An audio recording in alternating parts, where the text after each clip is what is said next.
Hello from Gardening at Dwensa here in Ireland, and you're very welcome to this houseplant update. So it's been quite a while since I made a video about my houseplants, and today we're going to step into my kitchen and have a look at the plants I have here. I have some nice orchids in flower, I've got some gorgeous foliage plants, and let's see what happened to my giant Monstera deliciosa.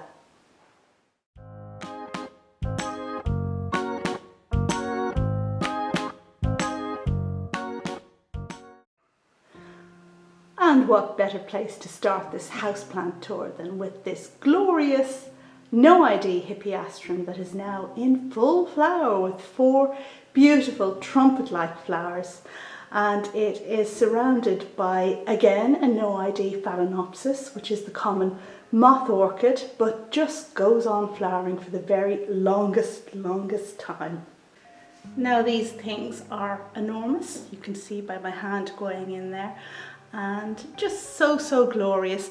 And hippeastrums are very common bulbs that people grow in winter in my part of the world anyway. So very easy to get and very cheap. But can you imagine if something like this was rare and expensive, how much we'd pay just to get our hands on something as glorious as this?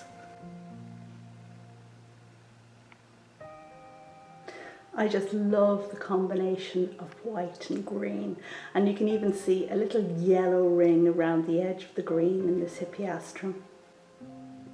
Now you can see that the Phalaenopsis framing the hippeastrum is actually hanging from a pot up here. And whenever I have space to hang a Phalaenopsis, I prefer to do that and just let it droop down as nature intended, I guess. Although these are hybrid Phalaenopsis, so nothing that would occur naturally in nature. In terms of longevity of flowering, you really can't do better than a shop-bought hybrid Phalaenopsis. They flower for the longest time and take minimal care, and they really are very cheap. Now, mine do well in a warm room, and in winter I like to keep them on a south-facing windowsill, but you have to be careful because as soon as that sun starts coming up in spring, they can really incinerate. So just keep an eye on it, and when the sun gets too strong, then move the Phalaenopsis to a west-facing window depending on how much light you have in your house. Now here we have a couple more Phalaenopsis, and this one here is equestris, which I believe is just out of focus. So we're going to try and bring this in and see if we can fix on these beautiful pink flowers with an orange lip. Really attractive. We've actually got 2 clusters here, you see? And this is a small plant that does well in the same kind of conditions as the Phalaenopsis we just looked at. Above it we have a gorgeous one called pallens, and this one, whoops, let's see if we can get this out without murdering it, has very attractive flowers. You see how they're white with the brown spots? Very nice. I have 2 flowers at the moment, but lots more coming, I think. And one of the good things about these small Phalaenopsis is that they tend to make keikis. And keikis are baby plants that grow on the flower stems of the parent.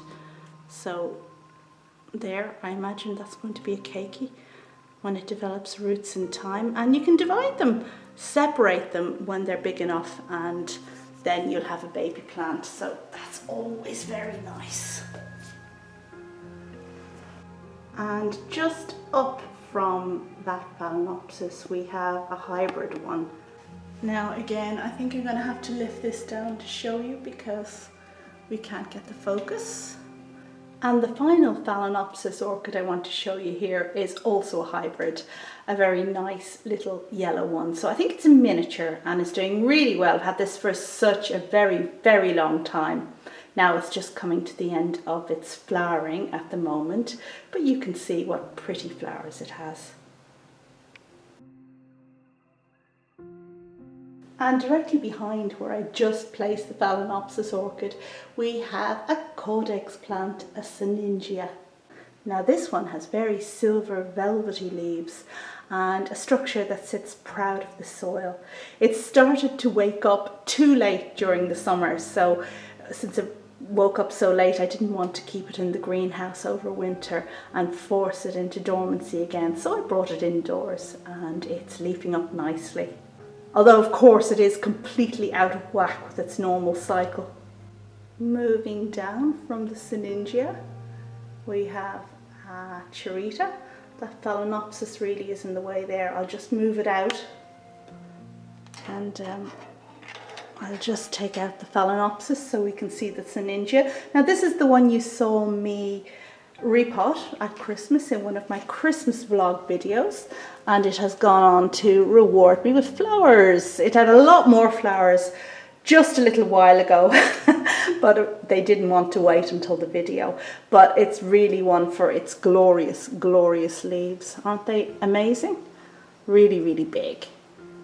In fact, the longer I have this plant, the more I come to appreciate it. At first you think, oh, you know, it's very ordinary and the flowers aren't very spectacular, but look what a handsome specimen it makes.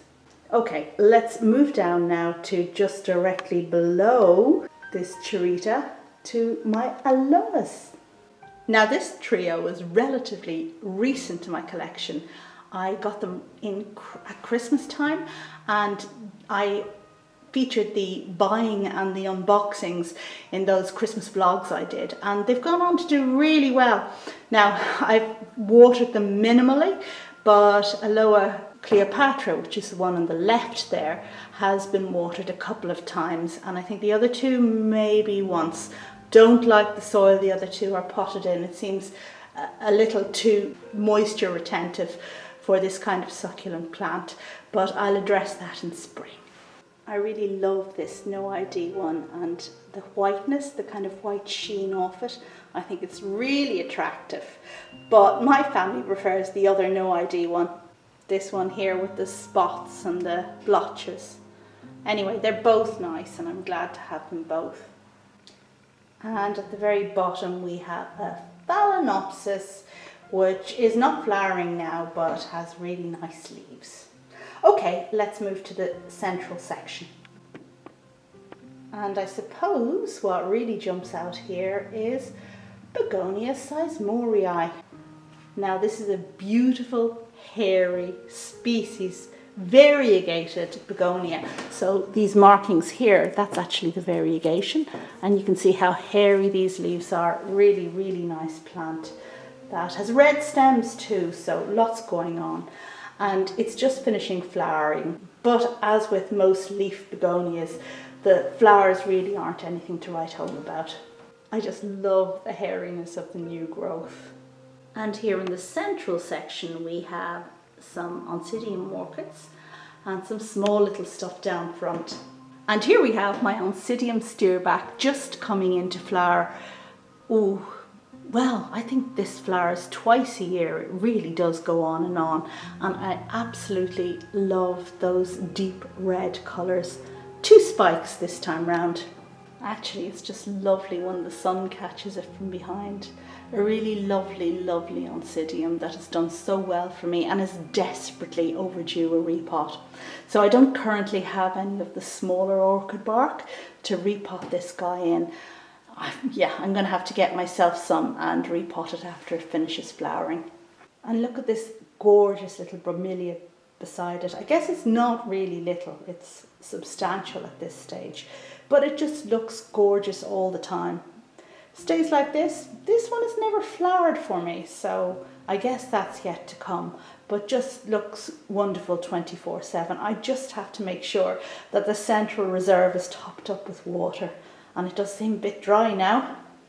And just a couple more orchids to share with you. And this one is called Painter's Palette or some such. I'll put the name up on the screen.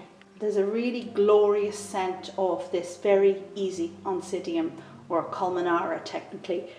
orchid, and it's been no trouble whatsoever. Again, as with most of my Oncidiums, it is in desperate need of a repot, but it doesn't seem to be holding that against me and is sending up 2 spikes at the moment, the first of which has just opened. And down below we have the upside down Oncidium. Actually, it's Osmoglossum, or actually I think it's been renamed some unpronounceable name beginning with C. But it's a funny little thing that produces these kind of upside down flowers. Vaguely scented, although it's supposed to be gloriously scented, but a nice little thing. And this was repotted. This is one of the Oncidiums I did get round to repotting last year, and it has rewarded me with 2 spikes.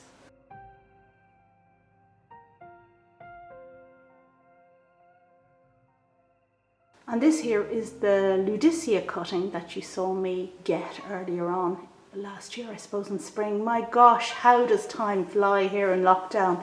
Is it really a year since I last got this, or nearly a year?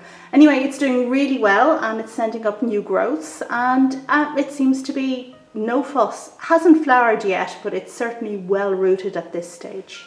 And here, right at the front, we have a cutie, which is called Sinningia Freckles. Now this is a tiny plant that needs to be kept moist, and it's done so well since I was given it. Really, really cute, and it has recently started flowering. Very nice flowers. And on the left set of staging over here, there's nothing much of interest except for that begonia. I guess I might give you a quick look at that. You can see we have orchids here that aren't in flower. And this is a gorgeous begonia called Curly Fireflush, which has amazing hairy leaves. And the colours on it, it just reminds me of, there was a dark treacle ginger cake I used to eat as a child, and this plant just reminds me of that. I just want to sink my teeth in there. Anyway, this plant is beautiful and actually could be grown a bit better. I have seen an absolutely beautiful specimen in the videos of Jeff from 53 degrees north. And Jeff has a greenhouse in England where he grows a variety of tropical and subtropical plants, and he's a gorgeous one of these. I linked to Jeff's channel at the very end of this video, so you too can go check out his Curly Fireflush, as well as other orchids, Streptocarpus, and beautiful tropical plants that he grows in the greenhouse. And I guess we're kind of finished with this section here. But I'm going to move over now to the other side of the room just to show you something. And the first thing we notice as we pass by here is that the cheese plant is gone. Oh no, where's the cheese plant gone? Do you remember? It was so big there that it kind of loomed over both windows and blocked out light. Okay, fear not, fear not. I didn't get rid of the cheese plant. I mean, this cheese plant was my mother's. And I guess it's kind of a family heirloom now at this stage. So I moved it over here to this part of the room, which you haven't really seen before. And it's a bit of an experiment because I don't actually know if it will get enough light here. It certainly looks good and it has more space than it did in the other place. But there is a whole question over whether it has enough light. However, since it itself is not blocking out the light at the windows, they do cast a bit more light on this area of the room than was there before. So we'll just have to see. But do you see down there? Let me just show you my latest project down here.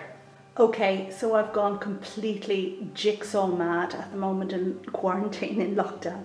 And I'm doing so many jigsaws, most of them with kind of garden or plant themes. And just look at this. Just look at this amazing picture. Isn't it out of this world? A greenhouse to die for, and I would give anything for,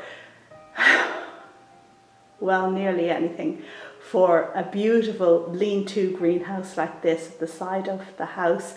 And do you know what it reminds me of? It reminds me of the garden I visited on an island in Italy 2 years ago, where they had an amazing greenhouse. That Italian garden was Isola Bella, and on the way out you passed through a greenhouse. But let me just say, a Roman greenhouse. It seemed like that, with the big pillars, and this pillar here on the left of this picture reminds me of that glorious greenhouse where there were just so many wonderful things to see. So, oh yeah, I love this, with the hummingbirds and everything to boot, and the amazing Cattleya orchids down here on the bottom left. That would be my dream. The jigsaw, however, is a bit of a pig to do. It's made of wood and it only has 2 shapes of pieces like this. So you've no guide in terms of the shape of the pieces. It has to all do with the colour of the flowers, etc. in the picture. And see how it, you push things in and it pops up. Joy. And I guess with that, it brings me to the end of this video, which I hope you enjoyed. At the end, I'm going to link to Jeff's channel, 53 Degrees North, which I hope you'll check out. And also to my video about Isola Bella, the fabulous Italian garden, where I visited and found a greenhouse like this one in the jigsaw. Hope you loved the video, and if so, give it the thumbs up and check back for lots more plant and gardening fun. Bye for now.